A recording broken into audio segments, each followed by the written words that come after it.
എൻ്റെ ആദ്യത്തെ പുസ്തകം എഴുതാനിരുന്ന നേരത്ത് നിശബ്ദത മാത്രമാണ് സഹായിയായി എൻ്റെ കൂടെ ഉണ്ടായിരുന്നത്. ഇപ്പോൾ പിന്നിലേക്ക് നോക്കുമ്പോൾ അന്ന് 3 കാര്യങ്ങൾ അറിയേണ്ടിയിരുന്നു, അല്ലെങ്കിൽ അറിഞ്ഞിട്ടാകണം ഞാൻ എഴുതേണ്ടിയിരുന്നത് എന്നെനിക്ക് തോന്നുന്നുണ്ട്. നമ്മൾ എഴുതുന്ന കഥകളെല്ലാം വായിക്കുന്നവർക്കെല്ലാം മനസ്സിലാകണം എന്ന് കരുതരുത്. ചിലർക്കത് മനസ്സിലാകാം, ചിലർക്കത് മനസ്സിലായില്ലെന്നും വരാം.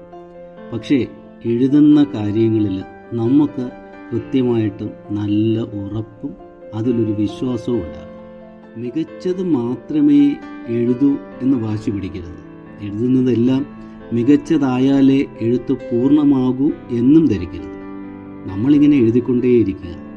എഴുത്തിൻ്റെ ഒരു ഘട്ടം പിന്നിടുമ്പോൾ സ്വാഭാവികമായിട്ടും നമ്മൾ എഴുതുന്നതൊക്കെ മികച്ചതായിട്ട് മാറിക്കൊള്ളും എന്നതാണ് ശരിക്ക് എഴുത്തിൻ്റെ ഒരു രഹസ്യം. എഴുത്തിനിടയിൽ ചിലപ്പോൾ ഒരു പേജും എഴുതാനാകാതെ ഇരിക്കുന്ന ദിവസം വരും. നിന്റെ എഴുത്ത് എവിടെയാണ് എന്ന് കണക്കെടുക്കുന്ന രാത്രികൾ വരും.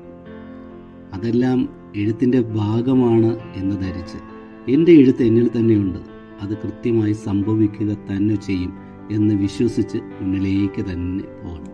ഇതൊന്നും എനിക്ക് ആരും പറഞ്ഞു തന്നതല്ല. അങ്ങനെ ആരെങ്കിലും ഞാൻ എഴുതി തുടങ്ങുന്നതിന് മുമ്പ് തന്നെ പറഞ്ഞു തന്നിരുന്നെങ്കിൽ കുറേ കൂടെ ധൈര്യത്തോടെ ഞാൻ എഴുതുമായിരുന്നു. നിങ്ങളിൽ എഴുതി തുടങ്ങുന്നവർ, എഴുതിക്കൊണ്ടിരിക്കുന്നവർ എല്ലാവരും ഈ 3 കാര്യങ്ങൾ കൃത്യമായി മനസ്സിലാക്കി വെച്ച് ഒപ്പം കൊണ്ടു നടക്കുക. മികച്ച എഴുത്തുകൾ സംഭവിക്കാനിരിക്കുന്നതേ ഉള്ളൂ എന്ന് വിശ്വസിക്കുക. ആ എഴുത്തുകൾ തേടി വീണ്ടും വീണ്ടും എഴുതിക്കൊണ്ടേയിരിക്കുക.